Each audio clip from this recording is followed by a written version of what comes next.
Look at this. Another one of these welfare cases pretending to run a business. Officer Derek Brennan slams his hand on the food truck counter. The metallic bang echoes down the street. He kicks the tire twice, hard. You steal this truck? Bet you did. Your kind always does. Elijah Thompson steps back, hands up, and opens. Officer, I own this truck legally. I have all my permits right here. Permits? Brennan grabs the dog tags hanging from the window, yanks them down, throws them on the ground. Fake military garbage.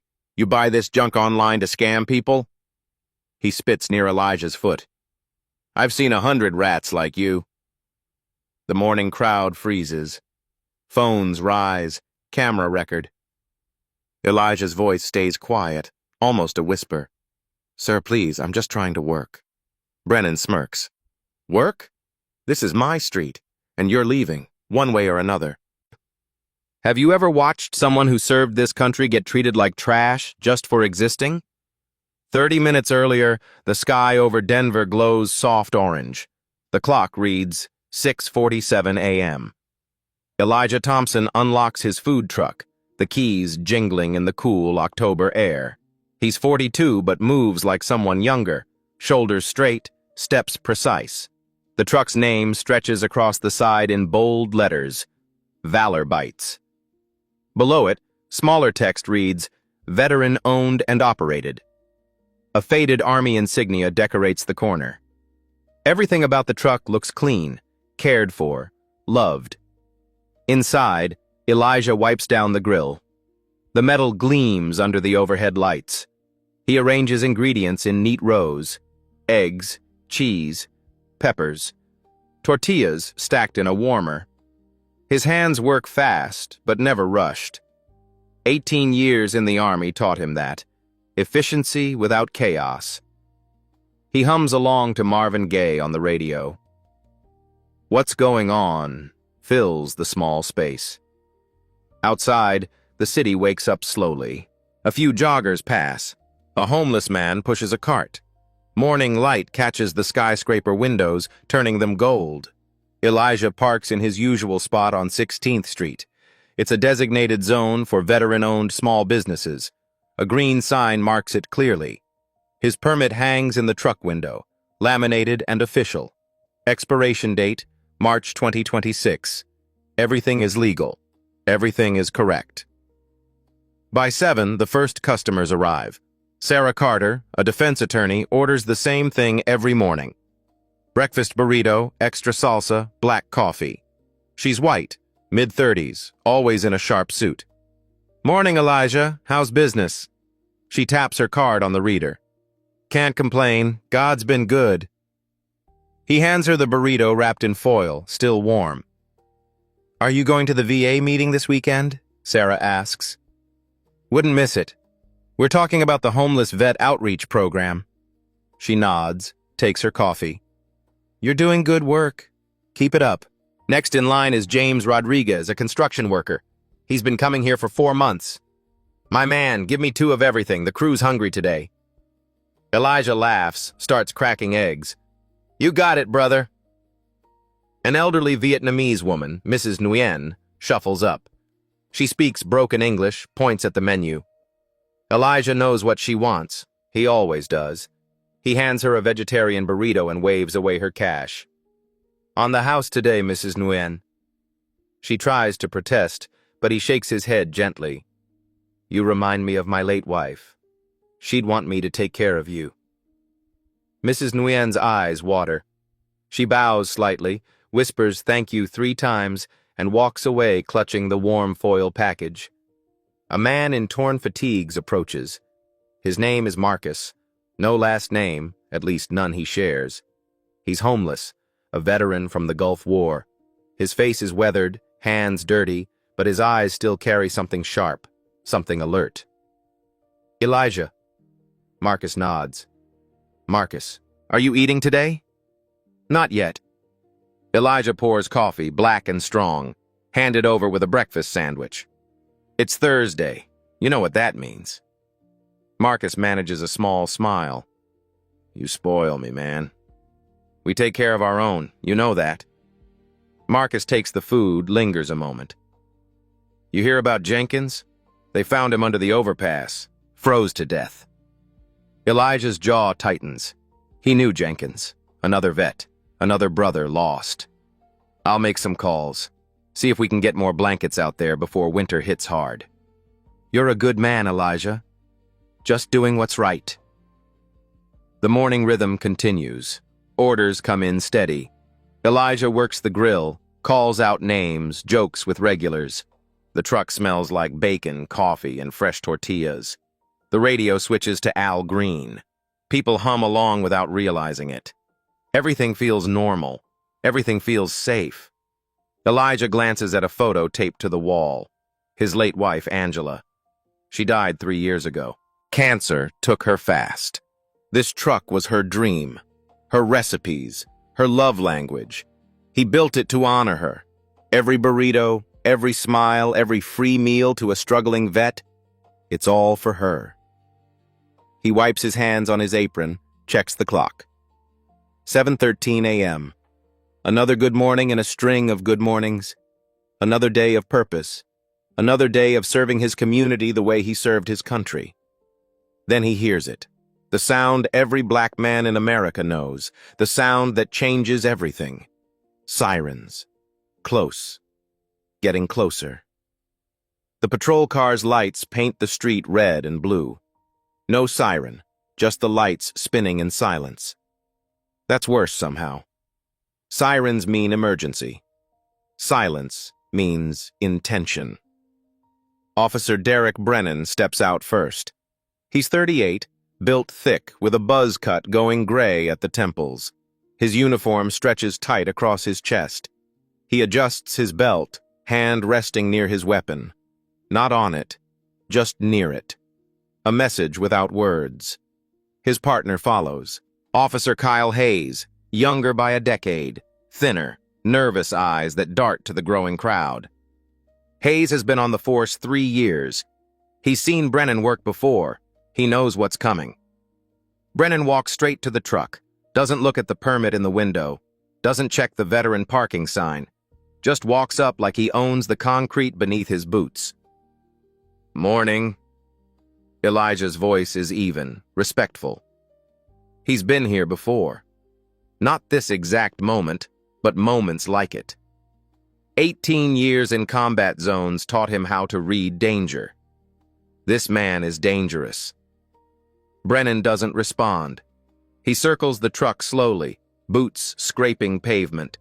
His fingers trail along the side panel. He stops at the permit, leans in close, squints like he's studying a forgery. This is your truck? Brennan's voice is flat, bored almost. Yes, sir. Everything's registered and legal. I didn't ask if it was legal. I asked if it's yours. Elijah takes a slow breath. Stay calm. Stay respectful. Give them nothing. Yes, sir. I'm the owner, Elijah Thompson. Brennan finally looks at him. Really looks. His eyes sweep from Elijah's face down to his shoes and back up. The look says everything his mouth doesn't. Thompson. Is that your real name? Yes, sir. Let me see your license. Registration, permit, insurance, everything. Elijah reaches slowly for his wallet. Slow movements, visible hands, basic survival protocol. He pulls out his driver's license, passes it through the window, then the truck registration, then the business permit, then the insurance card. Everything is laminated, everything is current, everything is perfect. Brennan takes them, doesn't look at them, just holds them, staring at Elijah instead. Sarah, the attorney, is still standing nearby with her coffee. She recognizes what's happening. Officer, is there a problem? Mr. Thompson has been parking here legally for 6 months. Brennan turns his head slowly. Ma'am, step back. This doesn't concern you. I'm a witness to whatever this is. Step back or I'll cite you for obstruction. Sarah's jaw tightens. but she moves back 3 steps.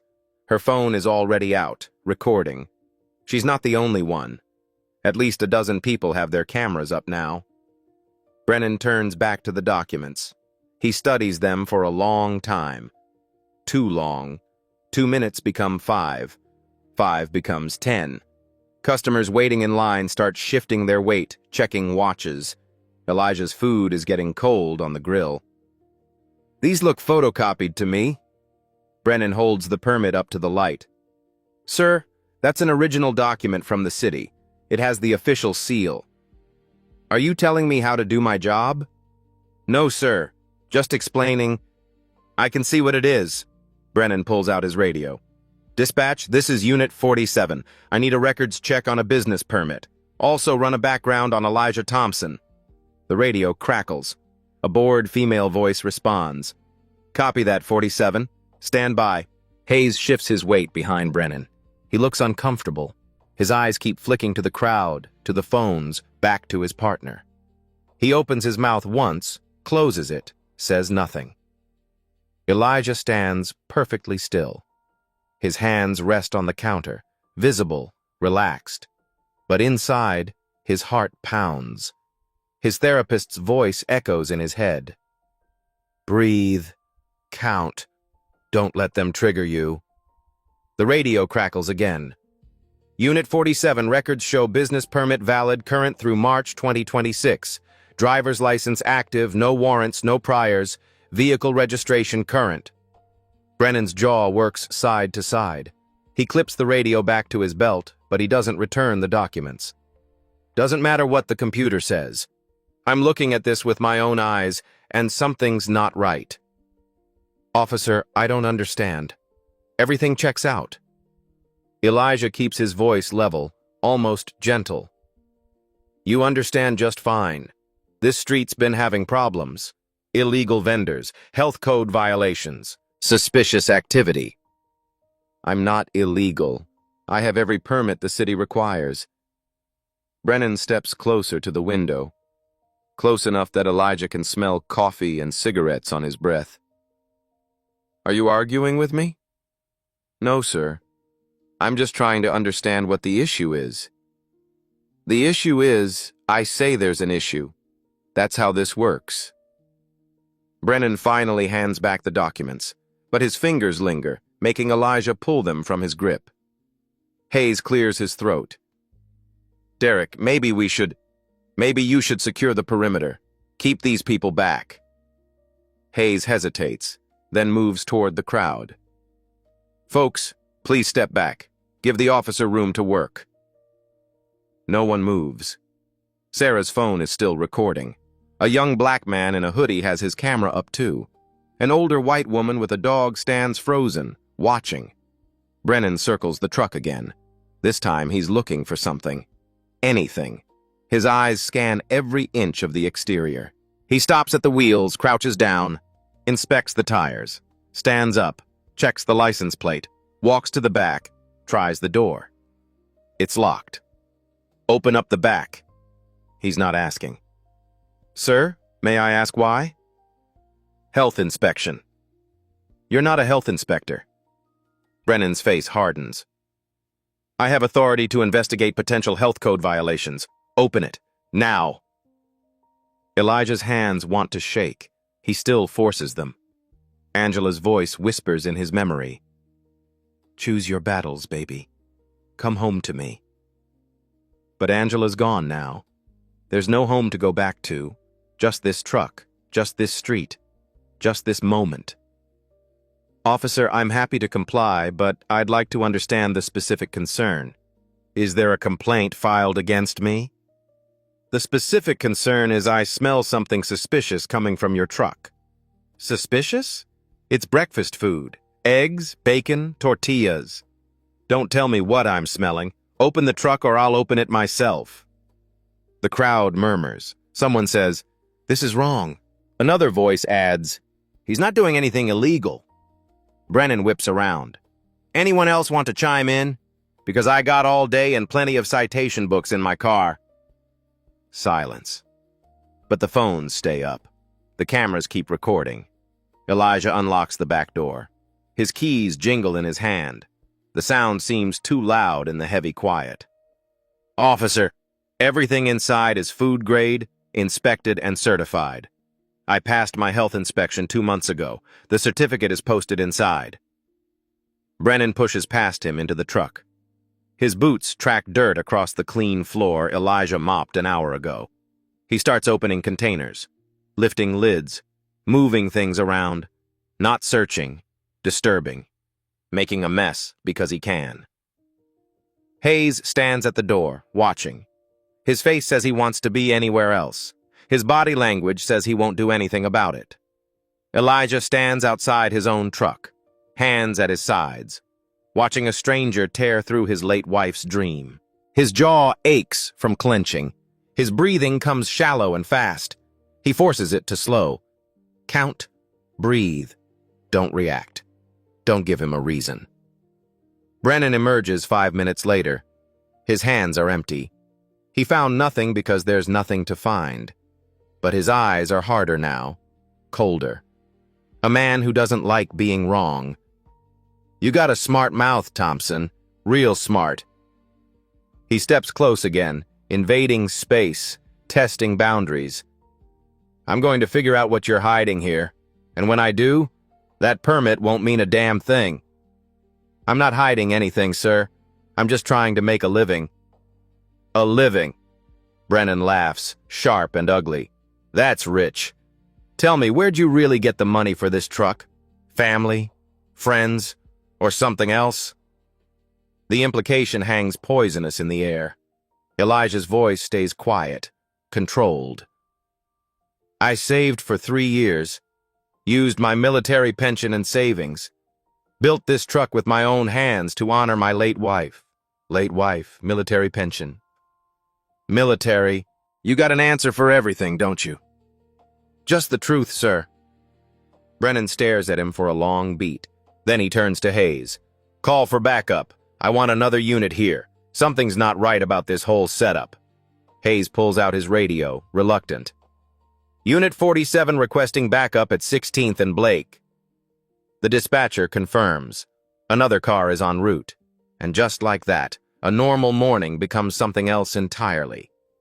Brennan doesn't wait for backup. He climbs into the truck again, this time with purpose. His boots thud against the floor, cabinet doors bang open, metal clangs against metal. Elijah watches from outside. Every instinct screams at him to intervene, to protect what's his. But he knows better. He's seen what happens when black men intervene with police. So he stands, hands visible, breathing controlled, counting silently in his head like his therapist taught him. Inside the truck, Brennan opens the commercial cooler. Cold air rushes out, fogging in the morning chill. He pulls out containers of prepped vegetables, dumps them on the counter. Lettuce scatters, tomatoes roll. He opens a sealed container of cooked bacon, smells it, makes a face like it's spoiled even though it's fresh from this morning. This looks questionable. He holds up the bacon for Hayes to see. Hayes doesn't respond. He's watching the crowd instead. More people have gathered now, maybe 30. Some filming, some just staring. A woman in scrubs, probably a nurse heading to shift, stands with her arms crossed. Her face says everything. Brennan moves to the dry storage, pulls out bags of flour, sugar, spices, opens them, peers inside like he's searching for contraband. He finds nothing because there's nothing, just ingredients, just food. He grabs Elijah's prep station next. Clean cutting boards stacked neatly, knives organized by size. He picks up a 10-inch chef's knife, holds it up to the light, tests the edge with his thumb. You got a lot of knives in here. His voice carries through the open window. It's a commercial kitchen, sir. Those are standard cooking tools. Standard, right. Brennan sets the knife down but keeps his hand near it. A silent threat, a suggestion hanging in the air. The second patrol car arrives. Sergeant Maria Rodriguez steps out. She's been on the force 23 years, seen everything twice. Her uniform is crisp, her face is tired. She walks up to Hayes first, not Brennan. What's the situation, Officer Hayes? Hayes shifts his weight. Brennan's conducting an investigation. Possible health code violation.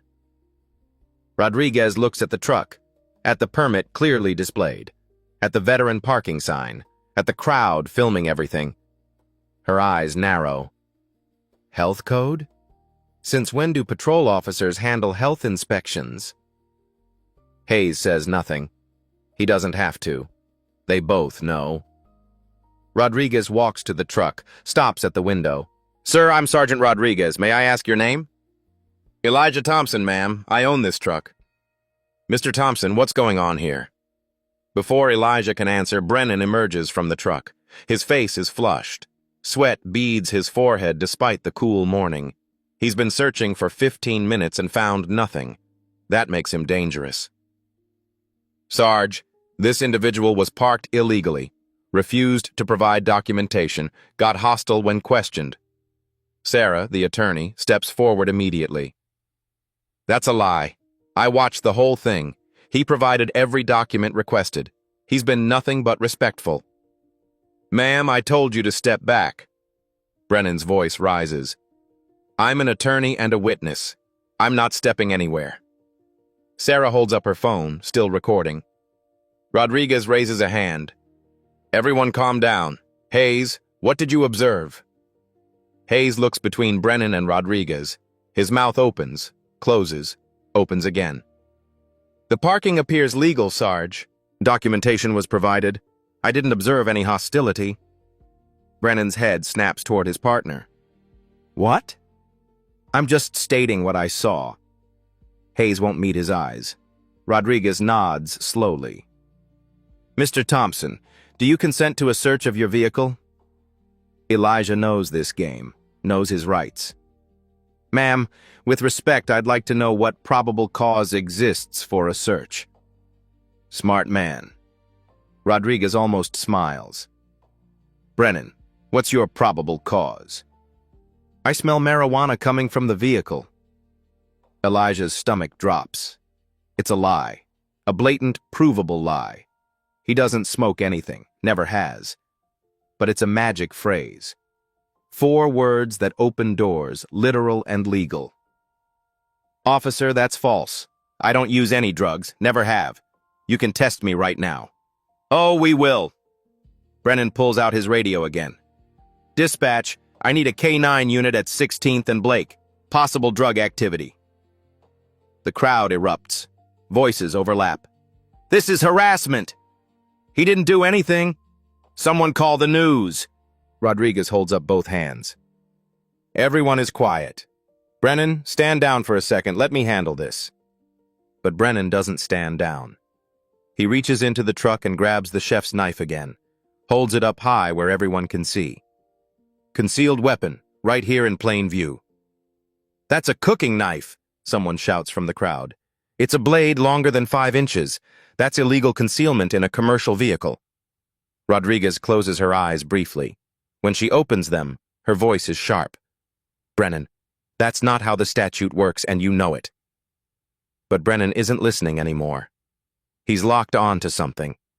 His eyes have that glaze, the look of a man committed to a path even if it leads off a cliff. Sir, put your hands where I can see them. He points at Elijah. They are visible, officer. They haven't moved. I said hands up, now.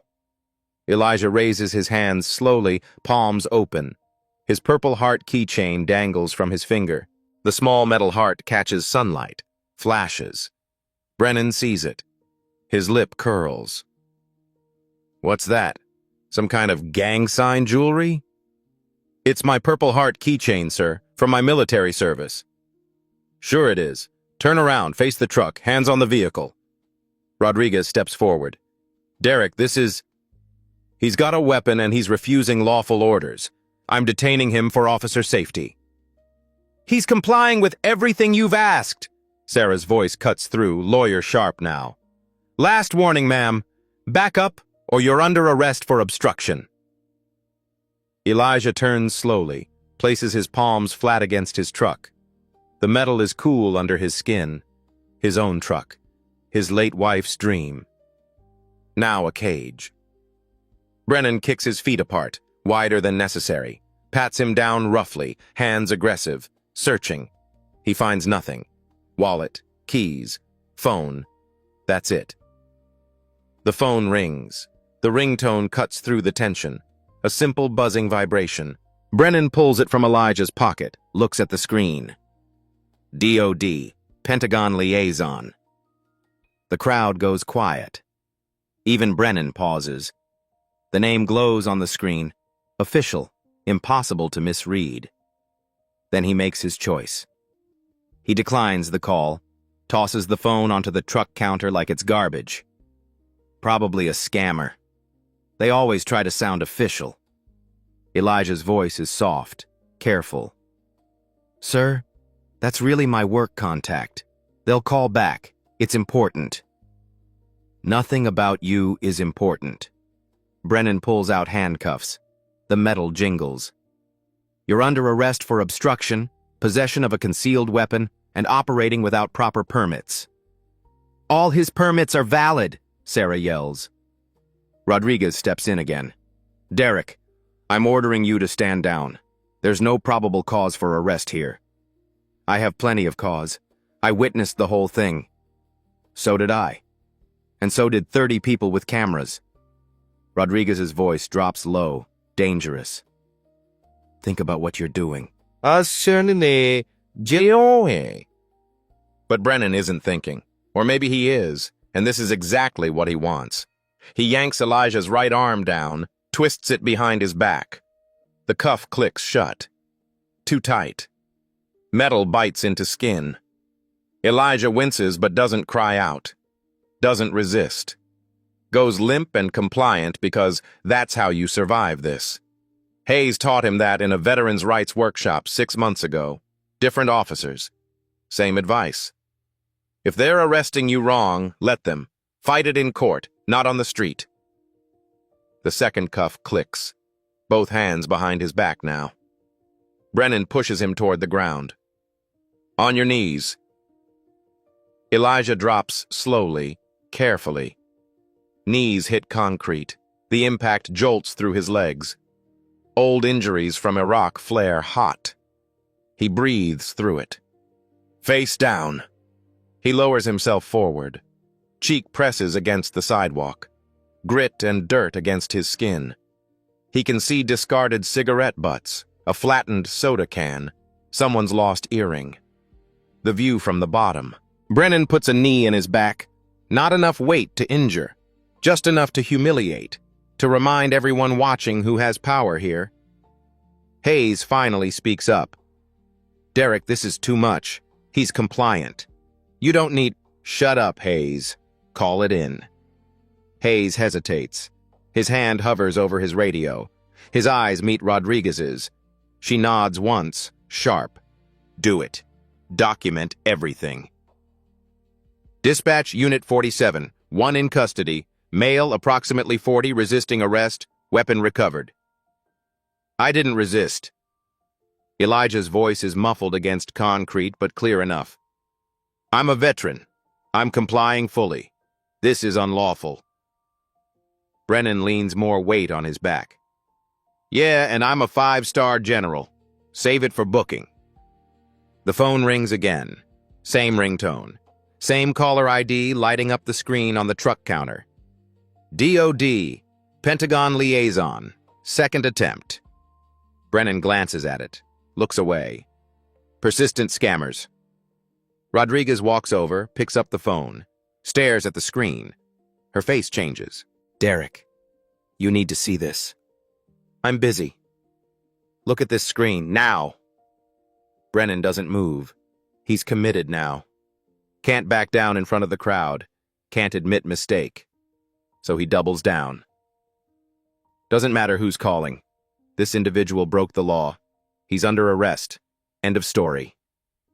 The phone stops ringing. 30 seconds of silence. Then it starts again. Third time.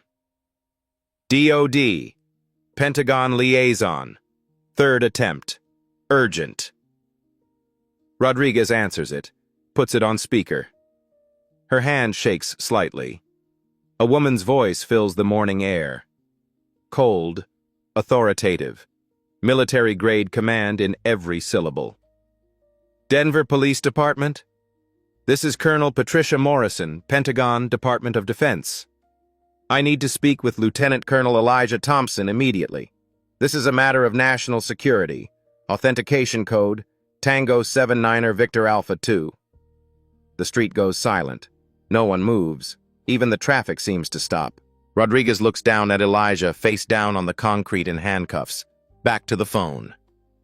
At Brennan, whose face has gone white as paper. Colonel Morrison, this is Sergeant Rodriguez. We're on scene with Mr. Thompson.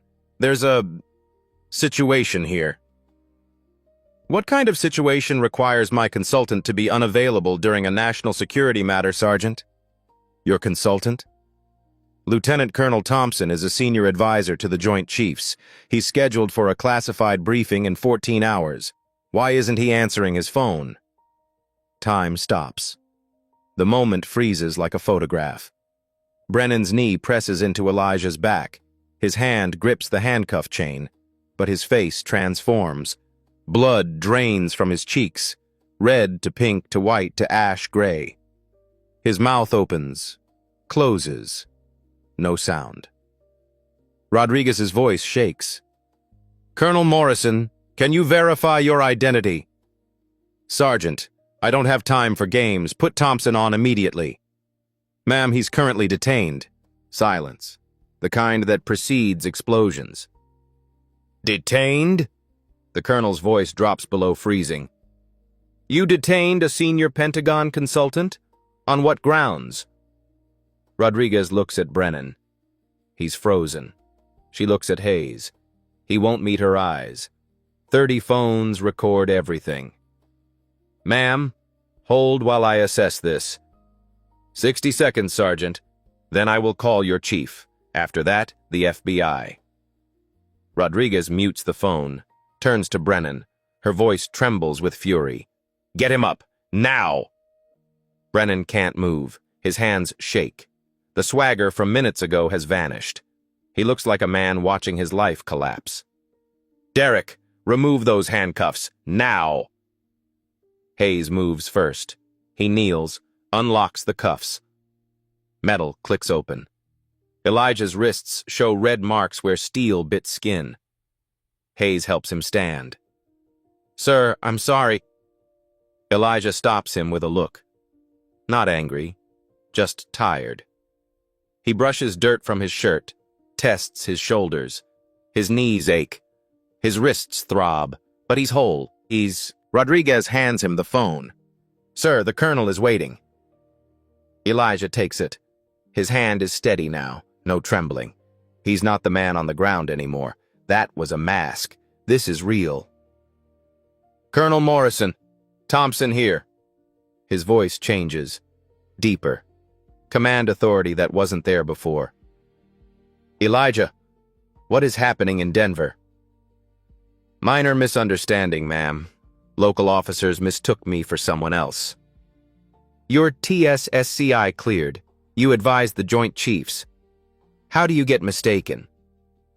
I was off duty, running my food truck, my therapy project. Morrison's voice softens slightly. I remember, but this sounds more like a misunderstanding. Yes, ma'am, it does. Do you need the Inspector General? Not yet. Let local jurisdiction handle it first. 24 hours, Elijah. If this isn't resolved, I make calls. Understood, Colonel. I still need you for tomorrow's briefing. I'll be there. Put the sergeant back on. Elijah hands the phone to Rodriguez. She takes it like a bomb. Sergeant Rodriguez, I'm texting you a DOD contact. Call within the hour with a full report. If Lieutenant Colonel Thompson was mistreated, expect federal consequences. Clear? Crystal clear, ma'am. The line dies. Rodriguez stares at Elijah with new eyes. Respectful now, maybe awed. Sir, may I see credentials? Elijah reaches into his wallet, pulls out a card. Department of Defense identification. The photo shows him in uniform, colonel's insignia visible. Clearance, top secret, SCI. Rodriguez studies it, hands it back carefully. Lieutenant Colonel, I had no idea. You weren't supposed to know. I separate work and personal life. He produces more cards. Pentagon consultant badge. A letter on a DoD letterhead signed by a 4-star general. Commendation for his advisory work on veteran programs. Hayes stares. His face goes slack. Sir, if you'd known, you'd have treated me differently. That's the problem. You shouldn't need to know my credentials. Everyone deserves dignity. Hayes nods. He looks sick. Brennan stands frozen, eyes fixed on nothing. The swagger is gone. The authority is gone. What remains is a man calculating losses and finding bankruptcy. Sarah pushes forward.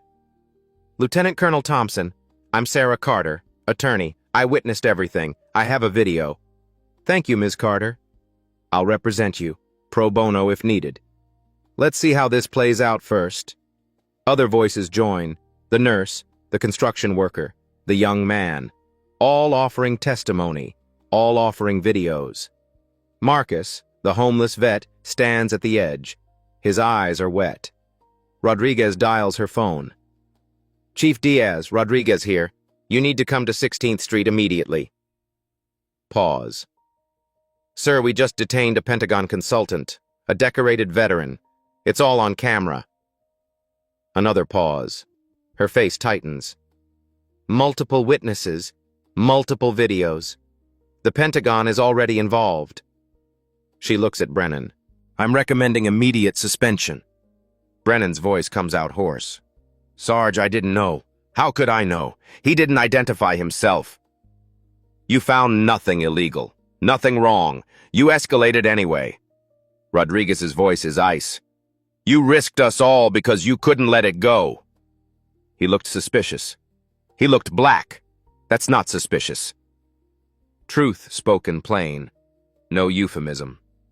Elijah watches with quiet dignity. No celebration, no gloating. Just sadness. Like he's seen this before. Like he knows it will happen tomorrow to someone without Pentagon credentials. He walks to his truck, looks at the mess inside. Destroyed food, scattered supplies. His bronze star frame cracked on the floor. He picks it up, glass shattered across his wife's picture. He brushes it away gently. This was my wife's dream. She died 3 years ago. Cancer. She wanted to feed people. This truck kept her alive for me. Brennan flinches. You destroyed it. Because I looked suspicious. Elijah sets the frame down, faces them. I'm lucky. I have credentials. The Pentagon calls for me. But the next veteran? The next black owner? What happens to them? No one answers. They all know. A new siren approaches. Chief Diaz is coming. Chief Maria Diaz arrives in an unmarked car. No lights, no sirens, just the quiet arrival of someone who knows this is already a disaster. She's 52, Latina, silver threading through black hair, 25 years on the force. Her face says this might be the worst thing she's handled. This has witnesses, video, the Pentagon. Rodriguez meets her at the perimeter, shows her phone. The chief's jaw tightens with each second of footage. She looks at the crowd. The cameras are still recording. Elijah by his destroyed truck. She recognizes him. Lieutenant Colonel Thompson, from the VA board? Chief Diaz. Elijah's voice is even. No accusation. I wish this were different circumstances. She surveys the truck. Scattered food. Broken frame. Scratch marks. What happened? Your officers happened, ma'am. Diaz turns to Rodriguez. Full report. Rodriguez walks her through it. The baseless stop. The document check that found nothing wrong. The manufactured violations. The illegal search. The false marijuana claim. The cooking knife is called a weapon. The arrest. The ignored Pentagon calls. Diaz listens. Her face hardens. Body cam footage? Mine is active. Brennan's was off. Off? During a civilian interaction?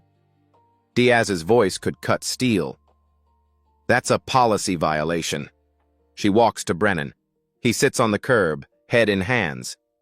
Stand up. He rises slowly. Won't meet her eyes. Your body cam was off. Why? I forgot to activate it. You forgot. During a stop that became an arrest. She holds out her hand. Incident report. Brennan gives her his notepad. She reads aloud. Subject parked illegally, refused compliance, displayed aggression, concealed weapon discovered. She looks up. Is this accurate? That's what I observed. Diaz turns to the crowd. Does anyone here observe that? Silence. Then Sarah steps forward. I observed the opposite. Mr. Thompson was polite and legal. Officer Brennan was aggressive from the start. Anyone else? Hands rise. Dozens of witnesses, all contradicting Brennan. Diaz hands the notepad to Rodriguez. False official statement. Add it to the charges. She faces Brennan. Badge and weapon? Now. Chief, let me explain. Nothing to explain. I have 30 videos. Pentagon records. A veteran with marked wrists. Her voice drops. Badge. Weapon. Now. Brennan's hands shake, unpinning his badge. 12 years on the force. The metal feels impossibly heavy. He hands it over. The gun next. He removes the holster, passes it to Diaz. She gives both to Rodriguez. Suspended without pay, effective immediately. Report to Internal Affairs tomorrow, 0800. What about my union rep? Call whoever you want. You're still suspended. Brennan looks at Hayes, looking for support. Hayes turns away. Diaz addresses Hayes. You witnessed misconduct and stayed silent until Rodriguez arrived, correct? Ma'am, I tried telling him to stop. Tried isn't enough. You're required to intervene. That's policy. She pauses. Reassigned to desk duty. 2 weeks minimum, pending review. Hayes nods. Expected worse. Deserves worse. Diaz approaches Elijah. Lieutenant Colonel, I apologize for Denver PD. This should never have happened. Apologies are a start. Not enough, though. Agreed. What do you want? Real consequences. Real reform. Protection for the next person without Pentagon credentials. You have my word on thorough investigation. IA is involved. FBI civil rights will be notified within the hour. FBI? Brennan's voice cracks. For what? Diaz doesn't look at him. Deprivation of rights under color of law. Federal offense. Sarah approaches with her card. Chief, I'm representing Lieutenant Colonel Thompson. All communication through me. Understood. Diaz takes the card. We need his statement downtown.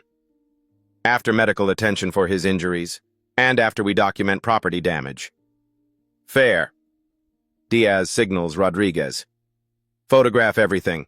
Truck damage, his injuries, everything. Complete evidence package by end of shift. Yes, ma'am. A news van pulls up. Channel 7, then Channel 9. Cameras emerge. Reporters rush forward. This story is already breaking. Diaz mutters a curse. To Elijah, Sir, you're not required to speak to press. I know my rights, Chief. I'll make a brief statement. The reporters swarm. Microphones thrust forward. Mr. Thompson, what happened here? Were you assaulted? Is the Pentagon involved? Elijah raises a hand. They quiet instantly. Command presence does that. My name is Elijah Thompson.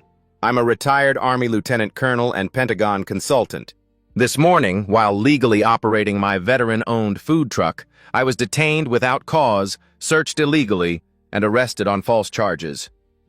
His voice is calm, factual, devastating. I'm fortunate. I have credentials. I have people who'll take my calls. Most people don't. That's the real problem. Will you press charges? I'll let the system work. We'll see if it does. Brennan stands alone on the curb. No badge, no gun, no authority. Just a man in a uniform that suddenly means nothing. Elijah walks past him to lock his truck. Their eyes meet briefly. Brennan's mouth opens. Maybe to apologize. No words come. What words could possibly be enough? The investigation begins within hours. By noon, Internal Affairs opens a formal case. By evening, FBI Civil Rights assigned 2 agents. By morning, DOD Inspector General contacts Denver PD directly. 3 agencies, 1 target. Derek Brennan. The videos go viral first. Sarah's footage hits Twitter at 10 a.m. By 2 p.m., 4 million views. By midnight, 14 million. Hashtags spread like wildfire. Valor disrespected trends nationally. #Veteran Justice hits number 2 worldwide. CNN, MSNBC, Fox all run the same clip. Brennan saying, "These people always take what isn't theirs." His boot kicking the tire, dog tags thrown down. The Pentagon releases a statement within 24 hours. Short, brutal. The Department of Defense condemns the unlawful detention of Lieutenant Colonel Elijah Thompson, a decorated combat veteran and senior advisor. We expect full accountability and will pursue all appropriate federal remedies. The statement includes Thompson's record: 18 years, 4 combat tours, Purple Heart, Bronze Star with Valor, over 40 commendations, war hero versus cop on a power trip. Denver erupts, not violently, with organized protest. Veterans lead, 200 the first day, 500 the second, 1,000 by weekend. They wear uniforms, carry flags, stand in formation, silent and powerful. Marcus, the homeless vet, stands in front. Someone gave him a clean uniform. His sign reads, "This could have been me." Mayor Carter calls an emergency press conference, promises reform, promises accountability. The words sound hollow. The crowd doesn't applaud. Internal Affairs moves fast. Hayes comes in with his union rep, ready to stonewall. They show him videos, lay out federal charges he faces as an accessory. His resolve crumbles. He tells everything. 17 previous complaints against Brennan, how the union buried them, how supervisors ignored them, how everyone knew Brennan had problems but no one reported it. How many complaints involve people of color? Hayes looks at his hands. 14. The investigator underlines it twice. They pull Brennan's social media. He was sloppy. No privacy settings. Facebook is a gold mine. Racist memes. Thin blue line posts about urban thugs. Comments on police shooting articles. They should have complied. One post from 2 months ago. Shooting range photo. Caption: "Ready for another shift in the jungle." 37 likes from other officers. IA forwards everything to the FBI. The agents know they have a hate crime case. Deprivation of rights under color of law. Intentional discrimination. False arrest. False imprisonment. District Attorney Rachel Morrison calls a grand jury. Proceedings take 2 weeks. 22 witnesses testified. Sarah describes the illegal stop. Customers describe the search. Rodriguez describes the body cam being off. Hayes describes years of ignored complaints. Elijah testifies last. He wears a full dress uniform. Every ribbon, every medal, military bearing, shoulders back, head high. The prosecutor asks him to describe the incident. He does. Calmly, factually, no emotion. How did it feel to be face down on concrete while serving your community? Like Iraq. Except there I knew who the enemy was. Silence. Do you believe Officer Brennan's actions were racially motivated? Elijah pauses. Choose words carefully. I believe he saw a black man with a business and couldn't accept it. He saw my service as fake because it didn't fit his narrative. If I'd been white, he would have walked past without stopping. The grand jury deliberates for 3 hours, returns indictments on all counts, state charges, assault, official misconduct, false imprisonment, filing false reports, federal charges, deprivation of rights under color of law, combined maximum, 23 years. The trial happens fast. Brennan's lawyer tries delaying. The judge denies every motion. Public interest is too high. Opening statements begin Monday. Prosecution presents videos first, all 17 angles. The jury watches Brennan kick the truck, throw dog tags, ignore Pentagon calls, knee on Elijah's back.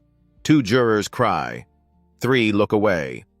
1 older white man shakes his head in disgust. Defense argues reasonable suspicion. The prosecutor destroys it, shows the permit, legal parking, valid documents, spotless health inspection. What was suspicious, Officer Brennan?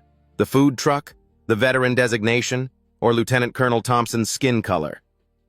Brennan has no answer. Hayes testifies for prosecution. Given immunity for truth, describes the pattern, the targeting, the complaints, the enabling culture. Why didn't you stop him? Hayes's voice breaks. I was afraid of being labeled a rat, afraid of losing my career. I chose career over right. I'll regret that forever. The trial lasts 8 days. The jury deliberates for 4 hours. Guilty. All counts. State and federal. The courtroom explodes in applause. The judge doesn't stop it. Let it continue for 30 seconds. Justice deserves that moment. Sentencing comes 2 weeks later. The courtroom was packed. Elijah sits in the front row, calm, dignified, at peace. The judge speaks before sentencing. Officer Brennan, you were given authority to protect and serve. You used it to persecute and harm. You targeted a decorated war hero because of his race. You manufactured crimes, filed false reports. You shamed every honest officer in this city. Pause. Absolute silence. This was not policing. This was persecution. It stops today. 8 years federal prison, 5 years state, concurrent. Total, 8 years behind bars. Lifetime ban from law enforcement. Any law enforcement. Security, private investigation, any authority position. Gone.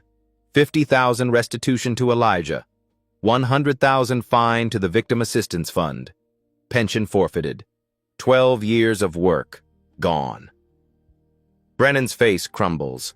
He weeps at the defense table. But consequences reach beyond one man. Denver PD announces reforms. Mandatory bias training designed by Elijah. Independent oversight board with community members. New complaint process. No union interference. Body cams required automatic suspension for violations. City settles civil lawsuit. $1.2 million. Elijah donates half to homeless veteran programs in Angela's name. 3 other officers resign quietly. Their social media surfaced during the investigation. They leave before being pushed. Hayes keeps his job. Barely. Demoted to patrol. No promotions for 5 years. He accepts it. Starts volunteering with Elijah at VA, trying to make amends. The Colorado State Legislature takes notice. Introduces a police reform bill, named in Elijah's honor. Passes with bipartisan support. Federal DOJ adds the case to national training. Example of civil rights enforcement done right. Veterans Affairs includes the incident in transition training. Know your rights, document everything. You earned dignity. Other cities watch. Some implement similar reforms, some don't. But the conversation has shifted. Body cam footage gets scrutinized differently now. Complaints get taken seriously. The hashtag Valor Disrespected becomes shorthand for accountability. Change comes slowly. But it comes. One man stood up. One system responded. One moment became a movement. 6 months later. The morning sun catches the side of Valor Bites as it pulls into the same spot on 16th Street. Same parking space. Same veteran-designated zone. But everything feels different now. Elijah unlocks the truck. The exterior has been completely restored. Better than before. New paint job. Brighter. The scratch marks are gone. A mural now decorates one side. Angela's face, smiling, surrounded by images of food and community. A local artist donated the work. Elijah cried when he first saw it. Inside, everything gleams. New equipment, upgraded grill, better refrigeration. The settlement money made that possible. He didn't want it at first. Felt wrong profiting from injustice. But Sarah convinced him. Use it to build something better. That's how you honor what happened. The bronze star frame hangs on the wall again. Glass replaced. Angela's photo restored. Next to it, a new frame. A letter from the Secretary of Defense, commending his grace under pressure, his commitment to reform, his continued service. The morning crowd gathers quickly. They never left. Even during the 6 months the truck was closed for repairs, they asked about him, waited for him, supported him. Sarah is first in line, like always. The usual? You know it. She smiles. How does it feel to be back? Like coming home. Elijah hands her the burrito. Like finishing what Angela started. Marcus appears next. He's different now, cleaner, healthier. Housing program found him an apartment. Part-time job at the VA. Small steps, but steps forward. Morning, brother. Marcus, good to see you standing tall. Learn from the best. Marcus takes his coffee. This one's on me today. He pulls out crumpled bills. Your money's no good here. You know that. Elijah, you can't keep giving forever. Let me contribute. They compromise. Marcus pays half. It's progress. The day flows smooth. Orders come steady. Laughter fills the air. Music plays. Al Green singing about love and happiness. It feels right. At noon, a police car pulls up. Elijah's hands pause for just a second. Old instinct. Old fear. But the officer who steps out is Rodriguez. She's in street clothes today. Off duty. Sergeant, what can I get you? Just Rodriguez now, or Maria if you prefer. She orders a lunch burrito. I wanted to check on you, see how you're doing. I'm good. Better than good, actually. I'm glad. What you went through, she trails off. I'm sorry it happened. Sorry I didn't arrive sooner. You arrived when you arrived. You did the right thing when it mattered. That's what counts. They talk while she waits for food. About the reforms, about the oversight board, about how the department is changing. Slowly, but changing. Hayes asks about you sometimes, Rodriguez says. He wants to apologize in person, but doesn't think he has the right. Tell him I'm here every morning, doors always open. Rodriguez takes her burrito, leaves a 20 for a $12 order. Keep the change. Consider it an investment in the community. The afternoon brings reporters. They still come occasionally. Checking in, following up. National story that became local success story. Elijah gives them the same answer every time. I'm not special. I'm just a man who was treated wrong and happened to have the resources to fight back. The real story is everyone who doesn't have those resources. The real story is making sure this doesn't happen to them. At closing time, Elijah cleans the grill, wipes down counters, organized for tomorrow. The routine comforts him. Purpose in simple tasks. He picks up Angela's photo, traces her face with his finger. We did it, baby. We're still serving, still feeding people, still making them happy. A young black teenager walks past, stops, stares at the truck, at the mural, at the veteran designation. His eyes are wide, considering possibilities. You run this yourself? The kid asks. Every day.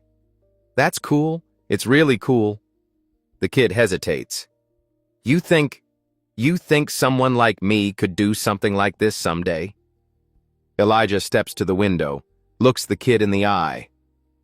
You can do anything you set your mind to. Don't let anyone tell you differently. Work hard, stay legal, stand up for yourself. The world will try to make you small. Don't let it. The kid nods slowly, walks away with his head a little higher. Elijah locks up, pockets his keys, looks at the street where he was forced to the ground 6 months ago. No bitterness, no anger, just resolve. His voiceover carries quiet power. People ask why I came back to this spot. Why not move somewhere safer, somewhere easier?